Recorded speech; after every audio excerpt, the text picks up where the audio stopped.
everybody, my peeps, history lovers and friends. We are in beautiful Hingham, Massachusetts today on another history adventure, bringing to you the information about the Battle of Grape Island, as seen right behind me. Last week I told you that General Washington loved the Scottish saying, many mickles make a muckle, meaning small things add up. Well, Battle of Grape Island and what we're about to talk to today, definitely a prime example of many things adding up to make a difference, particularly when we're dealing with the Siege of Boston. That is the time frame that we are in right now. It is May of 1775. Redcoats are dug in to the Boston area, and we are trying to push them back, get them out, and much of that is via working on continuing to disrupt their supply chain and making sure that provisions are low and difficult, which they already are. But 250 years ago, this next Wednesday, the anniversary of the Battle or Siege of Grape Island here, and that's what we're going to talk about. Basically, what we did was successfully make sure that provisions were even harder to come by than they already were.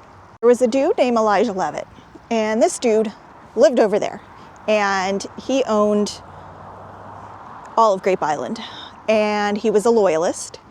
He was very much in cahoots with the British, favored that sort of sentiment. And he had hay and other supplies that he was helping the British with. Well, we figured this out, and again, part of our tactic during this time was doing our best to make sure that things were even tougher than they already were. So militia groups and Minutemen from surrounding areas, Scituate, Quincy, here in Hingham, other places I know I'm forgetting you guys, I'm sorry right now, got together and decided to do a raid and kind of a special little operation here about 250 years ago. Problem was that the tide was low. So for hours, our boys had to sit and watch the British successfully take hay from Mr. Elijah Levitt, the dude, from his place, which was not good because we wanted to hurt their supplies of things like hay. Now, important to recognize that life in Boston and the Boston area for the British was not easy by any means. They were starving. 90% of goods and animals that came from England, as far as provisions go, from England, like cattle, food, vegetables, wheat, any kind of things that you need for nourishment, came in bad condition. A lot of the grain was diseased, had fungus. They couldn't consume it.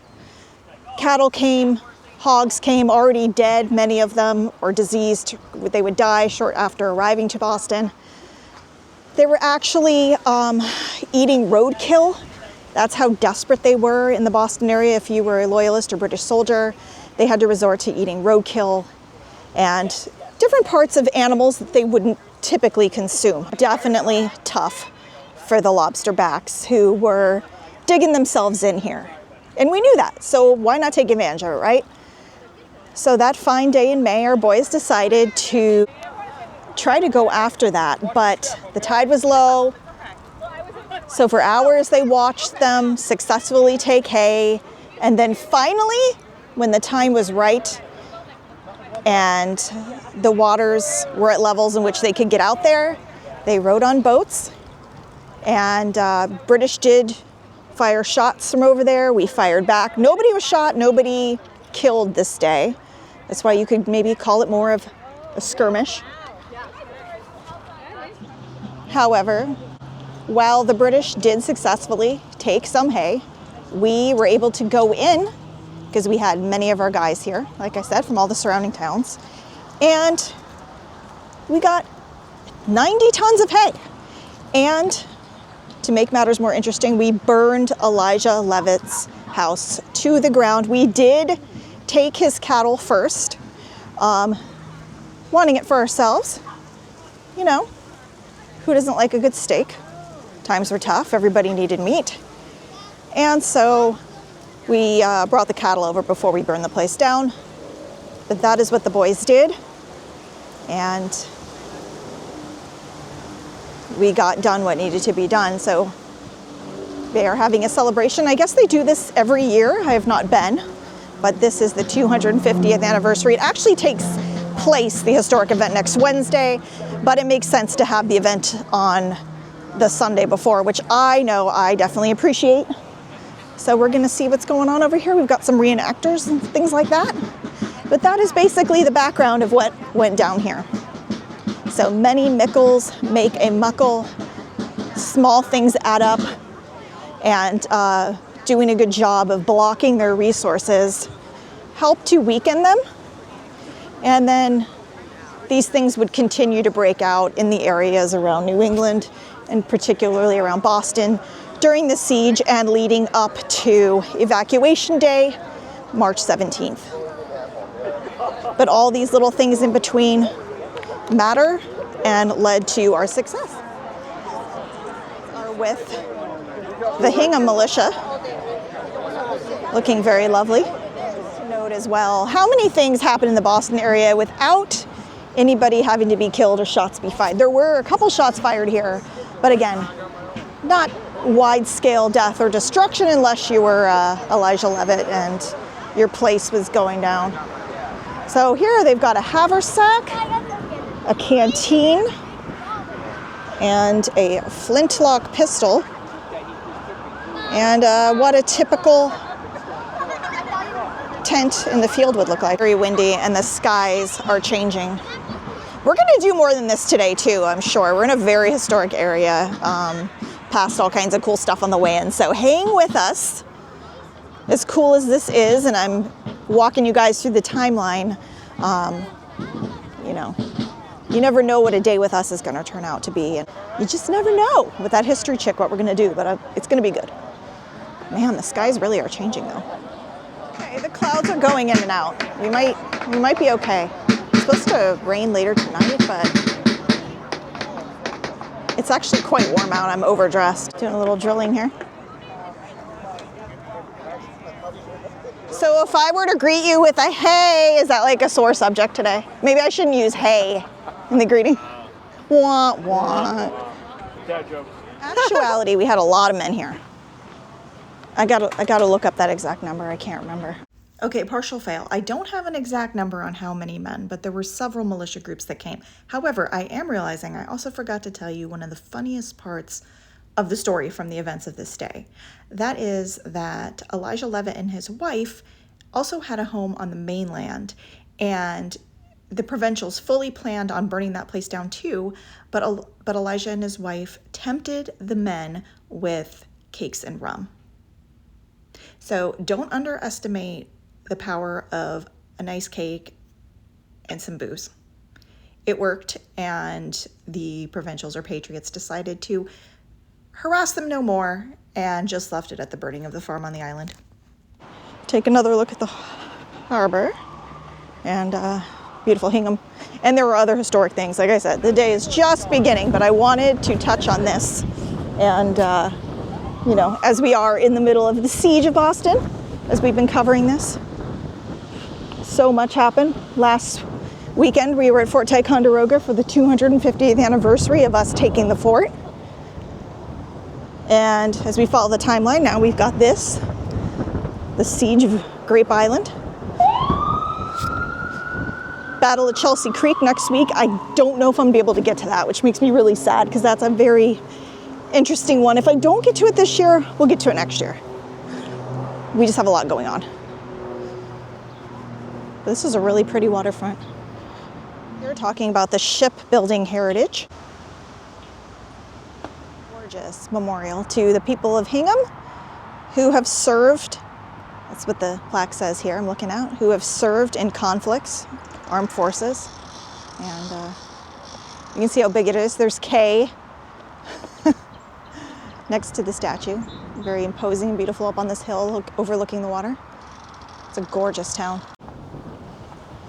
We're going to go take a look at, do you guys remember when we were in Savannah and we talked about General Benjamin Lincoln, a very important man in this entire conflict, especially towards the end in the Southern campaigns, and how he was from Hingham? So here we are in Hingham, and we're going to go take a look at the Major Benjamin Lincoln House a little further down the road. And do other stuff as well. Boy, it's getting windy. Woo! Woo! Sand in my face, big disgrace. Getting that sand all over the place. Kayakers behind me, which Kay, of course, had to point out. He's still on the kayak wanting kick. He used a kayak to go over to Levitt's house and burn the place down. You're a little more vulnerable. See? My point proven. You're too vulnerable in a kayak. What if the Redcoats decide to attack again? What if they want us to become Great Britain? And all we have is a kayak. Yeah, you'll change your tune then, won't you, mister? Reenactors have already packed up. So, didn't even last as long as it was published. Interesting. At least we got to see some examples of what both sides would have been wearing. And I got to tell you the story. It's important. And a lot of people don't know it, so I try to clue you guys in to all the cool knowledge. You guys will know stuff that your average dodo doesn't, so there you go. Pressure. Benjamin Lincoln, Hingham native, wonderful man, super involved in his community, served in the political realm, served at his church, wonderful patriot, and would serve as general of the Southern campaign. Didn't go so well, had a really hard time in Charleston and a really hard time in Savannah. Some of that was out of his hands.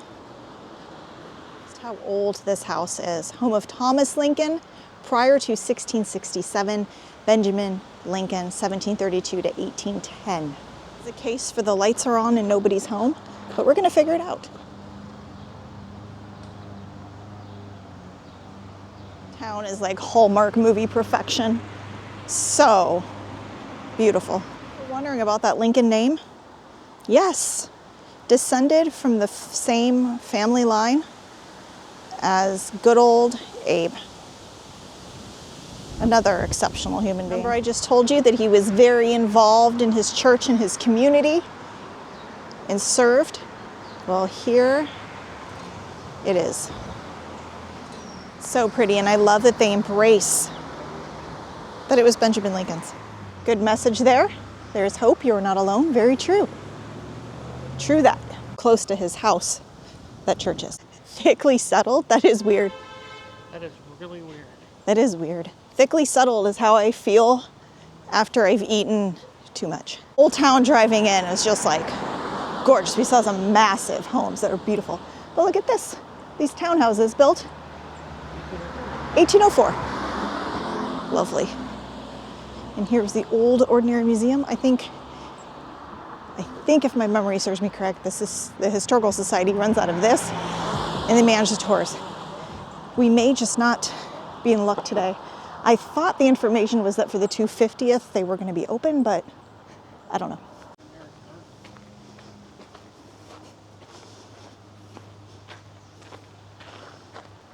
Yes, is that they would have done tours today if people had signed up for them, and you do it online, and maybe people didn't, so nobody just decided to show up. Because usually they don't do them on Sunday, but online it says that today, in celebration of Hingham and the 250th of Grape Island, that they would be giving tours. So I thought, well, if we show up, people will be there. And there is another car parked next to us in front of his house. I don't know. It seems like we're out of luck. To take you to General Lincoln's final resting place, which I've never seen, so I'm kind of excited to tell the complete story of a person beginning to end. And this was his house forever. We'll get in eventually one day. I'm telling you, New England, some of the ways that they do things is a little 18th century. Of course, he would play a very important part in the siege of Yorktown and defeating Cornwallis. He was also a member of the Constitutional Convention and helped Washington with Shays' Rebellion in later years. Here is a plaque that talks about some of the other things I kind of touched on with him serving from a governmental standpoint. He was a member of the Provincial Congress. Of course, Major General. We've been talking about that. Lieutenant Governor of Mass. Oh, I forgot about that. Yes.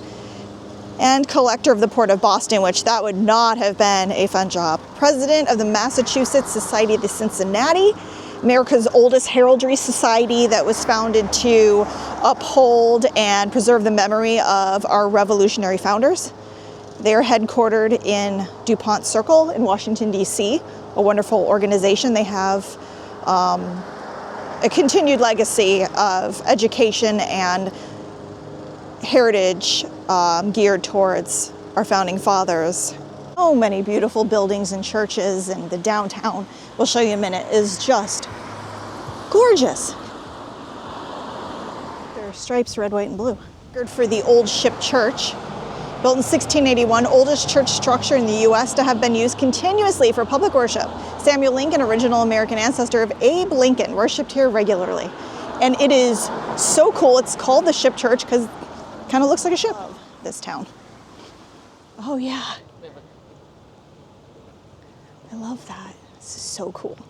Isn't it gorgeous?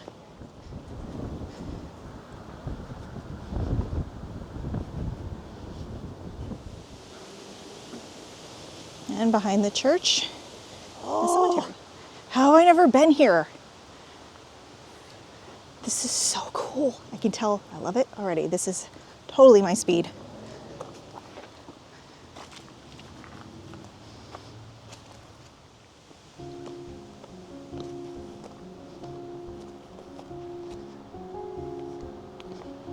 This would be really cool in the fall. You just walk up this little hill, and here is the final resting place of the wonderful General Benjamin Lincoln. Passed away May 9th, 1810 at the age of 77. Among his pallbearers would be John Adams and Robert Treat Paine. A lot of mourning in the area for him. It was definitely a case of to know him is to love him, because he was a big, gentle giant, very kind, brilliant, a leader, a family man, man of strong faith, very well respected. For a second, we're a new nation, still going through growing pains. And in the era where, you know, some of our most precious leaders are sadly passing away, and, you know, some of his most beloved friends and colleagues would come here to pay their respects as we put a cap on the end of a story of a life really well lived. He was exceptional. He made the most out of the situation he was dealt. He had some hard times in the Southern campaign, definitely turned that around. A lot of that was out of his hands. Charleston and Savannah were really tough ones. Remember that so many good people died, and they were blockaded in. It was a very dangerous situation to be put in, and he had an almost impossible task. He may have been a little bit stubborn in some of his decisions, particularly in Charlestown, deciding to stay when maybe they should have vacated beforehand. That was kind of a losing battle. But he lived to fight another day, had many victories, and his imprint can be seen all over this timeline. From the beginning through to Saratoga, down into Charleston, ending at the victory in Yorktown, and then through the growing pains of things like Shays' Rebellion and the uprisings happening across our states as we continued to expand and decide who we were going to be as a nation. This man right here, part of that story, and we honor him today. We're so grateful for all the sacrifices that men like him, his buddies, made for this incredible nation that we have. You can see the harbor from up here. This kind of reminds me of the Sleepy Hollow Cemetery, with like the big hills and the view and the really nice old headstones and all the history. And a lot of Lincoln headstones throughout. Notable family around here. Here is Solomon Lincoln and Mehetabel. That name, Mehetabel. Plenty of Lincoln family markers. This is Solomon, born 1804, and his wife Mehetabel, 1808. That name Mehetabel always cracks me up. It was more common in the 18th and 19th centuries. Glad my mom didn't go with Mehetabel for my name.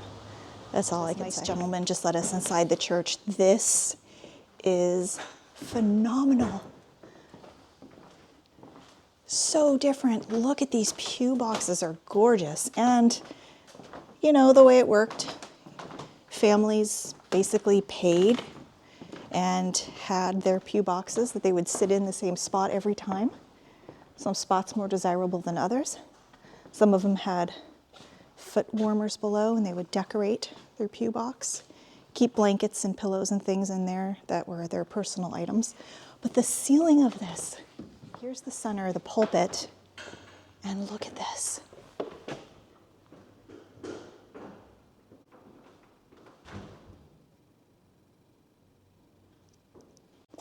The balcony, an organ over there.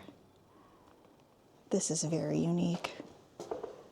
I've read about this many times. It's my first time coming in. It's an example, kind of what I'm talking about. Personal belongings in one of the pew boxes. Very exciting. I'm really happy to be in here. I've posted some of the ministers of the past, and there is one Calvin Lincoln.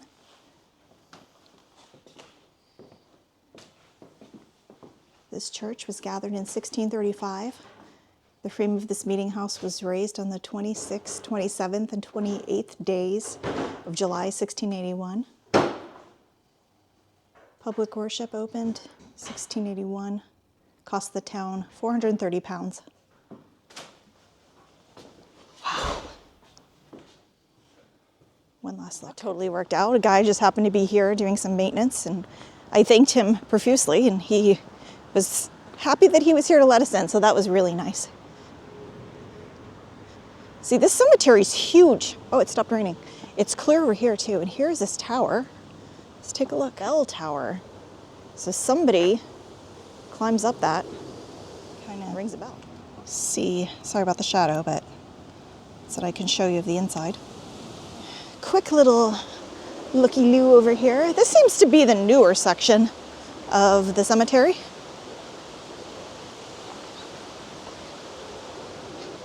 Brand new, 1672. These are my favorite kind of days.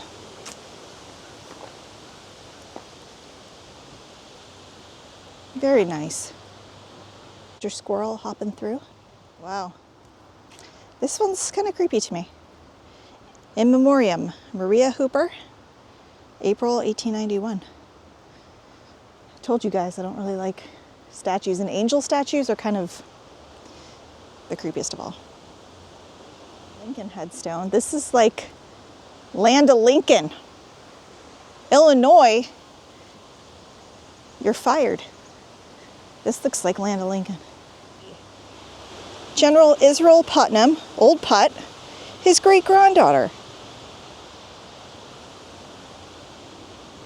Mary Caroline Pike Robbins, organizing region of Old Colony Chapter, great-great-granddaughter of Revolutionary War Major General Israel Putnam, great-granddaughter of Revolutionary War Colonel Timothy Pike, marker placed by Colonel Thomas Lothrop, Old Colony Chapter, NSDAR, April 2025. That is very cool. That's what we'll do for your mom. Oh, that is not a nice son-in-law. That's Okay. all. Mom, if you're watching, I'll give you more than this. That's just pathetic. I'll at least put Mommy Dearest. Whoa. Oh yeah. This is weird how it's like in the round. Wowzers. Here's a ginormous one over here. This place is too intriguing. What is this? Oh, okay, gotcha.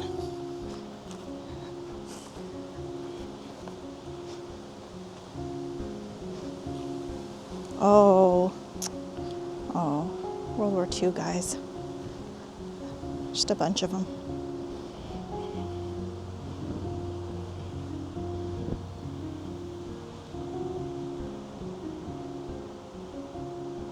Very nice. Of everything here, I saw some Korean War vets and Vietnam veterans as well. So, the Civil War. Oh, age 20, died in Virginia. Oh, it is to come here and just like look at these and think it's beautiful. You know, this was somebody's reality and someone's family's reality.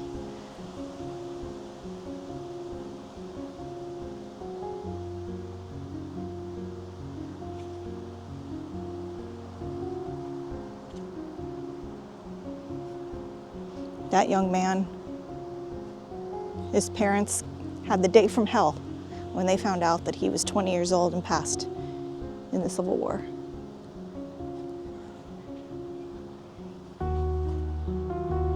Bless his memory.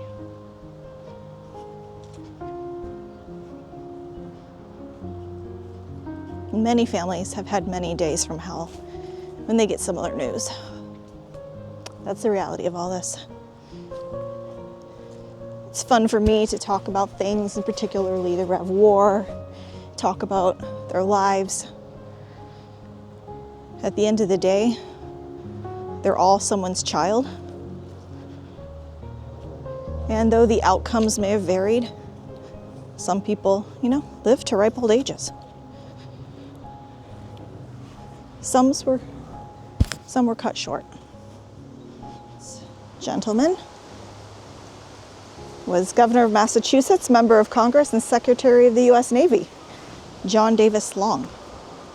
Another VIP. This is interesting. Here's an Elizabeth and a Lizzie Blackman. Now, sometimes what happened is they would have a child. The child would die very young, so they would have another child and name that child after the deceased child. Do I think it's a little weird? Yes.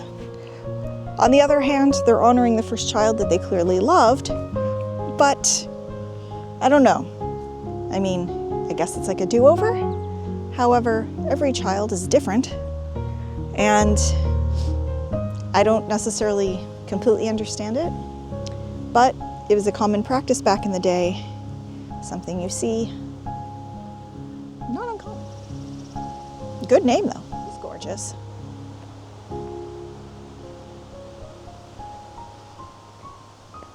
Lovely, lovely Celtic cross headstones here. Very interesting surnames among the headstones here. Here's Drinkwater, definitely never heard. Vroom. I think last names and heritage, no matter where it's from, all very interesting. I'll tell you guys a really funny quick story. So where I work, a lady came in. She was telling me about her heritage, and she told me her last name. And I said, oh, I thought she meant the place, because the name was a place. And I said, that's very unusual. I've never heard that as a surname. And she goes, oh no, honey, that's actually our last name. I kid you not. Our education system has failed. She had no idea. She was acting like I was the one who was, she didn't know what surname meant.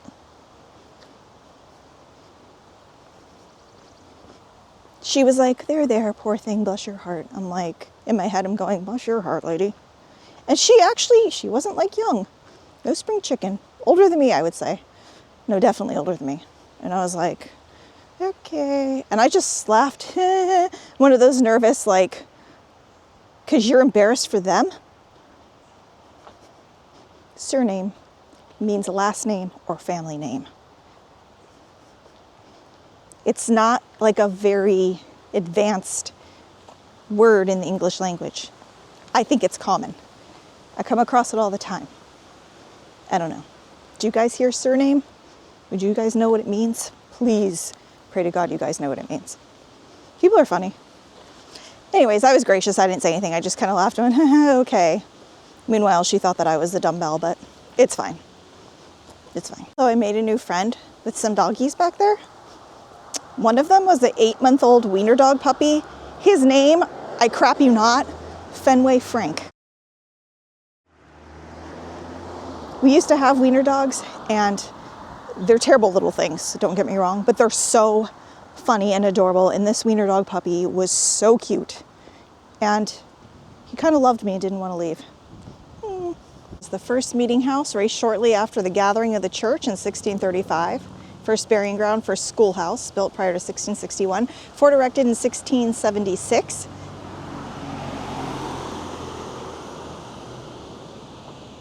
Such a beautiful historic area.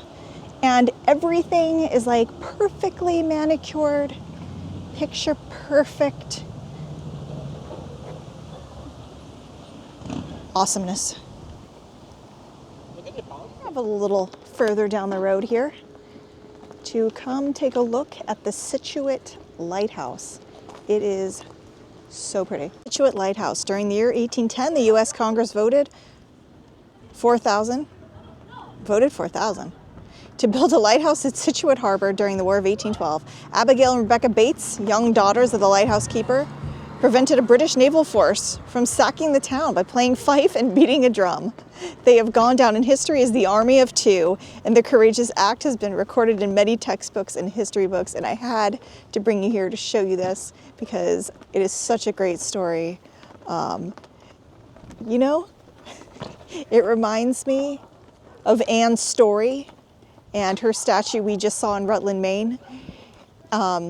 Just as far as young people taking a part in victories for us. And this is the War of 1812 we're dealing with, of course. Another time that the British thought that they would try and take us. Did not succeed, but I think that story is so great. You guys know the famous quote, "Don't give up the ship." Right here. I got surprises for you. There's lots of "Don't give up the ship" flags being flown around here, as you do in beachy places in New England. Do you guys know the origins of that? That was one Captain James Lawrence, who himself lost his life in the War of 1812 to the British. And as the ship was going down and things were going amiss, he yelled, "Don't give up the ship." Can we talk about how gorgeous this is? My goodness.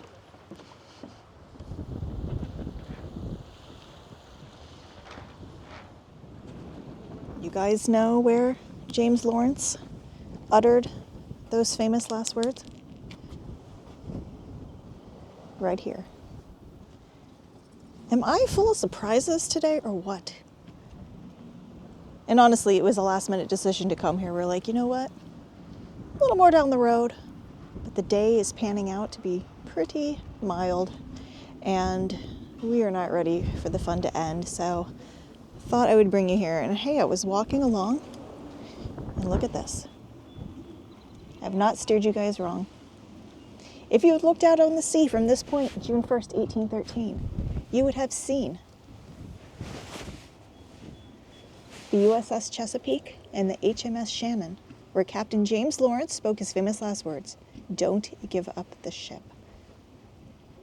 became the battle cry of the U.S. Navy.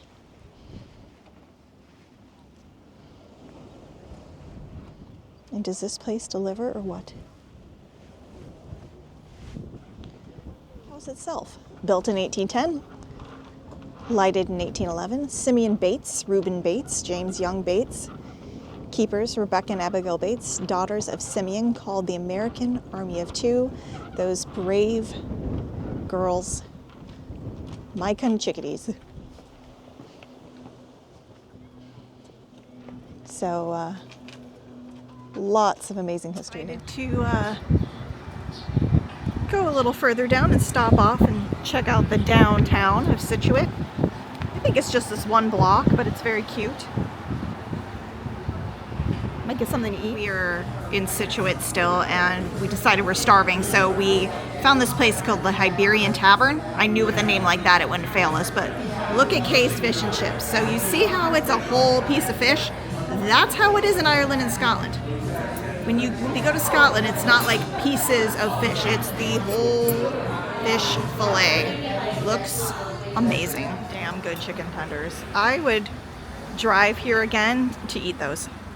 I'm super full. I ate so much chicken. I'm gonna cluck and fly away. How many tenders did I eat? Oh. Somebody's got live music going up here. Oh, I ate so much chicken. That was so good. We have walked a lot today, but I need to walk some more because... Walk. There we go. Let's do this. I have a practice of walking after I eat. Scituate Brook. The name Scituate is derived from Indian word which early settlers understood as Scituate, which means cold brook. Oh! I did not know that. Honestly, I had no idea. I mean, I figured it was a native word, had no idea. They spelled it in different ways. In 1640, universal spelling of the present form became the standard. Winding through vast marshlands and marked by 4 protective water-washed gravel cliffs, the brook and surrounding fertile lands were a location with great potential for trade and farming. They presented the colonists' merchant adventurers a distinct front towards the sea and offered these settlers a suitable place to live and establish their home. It's hard to eat when you are full of chicken.